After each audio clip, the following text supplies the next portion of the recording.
és molt amiga d'ella, tan amiga que fins el mateix dia que es va morir jo estava a casa seva i amb la seva mare i els seus pares els vaig envoltejar. He viscut després, moltes vegades quan la Montse ha nascut, he vingut de fora i sempre he vingut a saludar els senyors Grasses, primer ells dos i després amb el senyor Grasses. Deien que disfrutaven molt veure una amiga seva que seguia recordant-la i ens explicaven coses mútuament de la seva filla. Ells disfrutaven molt.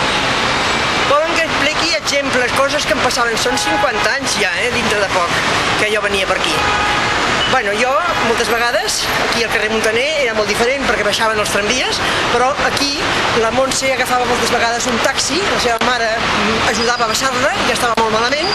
Puc explicar un detall de gènit i de fortalesa al mateix temps, que quan ja estava molt malalta, jo que aquí venia, l'agafava i la portava al petit llarg, que llavors li dèiem que era el carrer Montaner 440.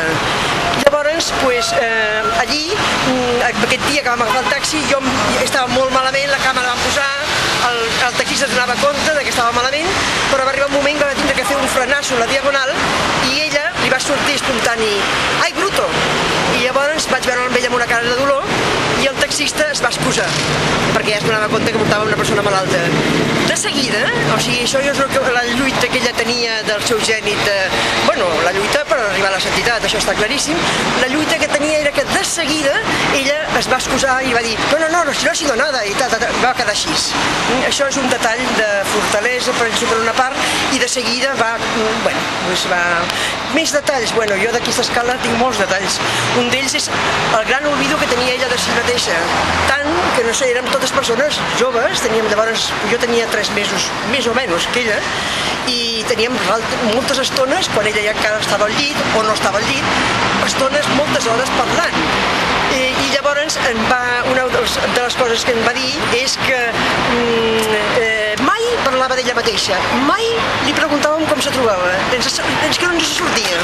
I un dia vaig empipar i vaig baixar a les escales, i sempre que havia passat això també l'Oriol, el Jordi Oriol, però que també vaig tornar a pujar i dic, ara li preguntaré, i em va dir, ¿qué se t'ha perdido aquí? No sé què, no sé quantos, em va fer una broma i me'n vaig a tornar a marxar sense preguntar-li que com estava.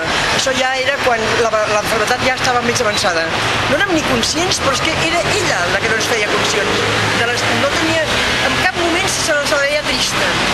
Em feia fer algunes normes de la lectura, llegíem la lectura, i quan ella es trobava molt malament, als 5 minuts em deia, para, que ara toquem la guitarra o una altra cosa, perquè em fa una mica de mal i vull estar atenta a el que estic llegint.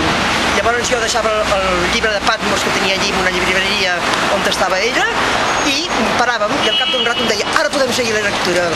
Agafava sempre els millors moments per la vida de Pietat. Jo crec que això està, això és mama. Vull dir que els seus pares, la seva mare, i sobretot la seva mare, li van inculcar molt la vida de Pietat.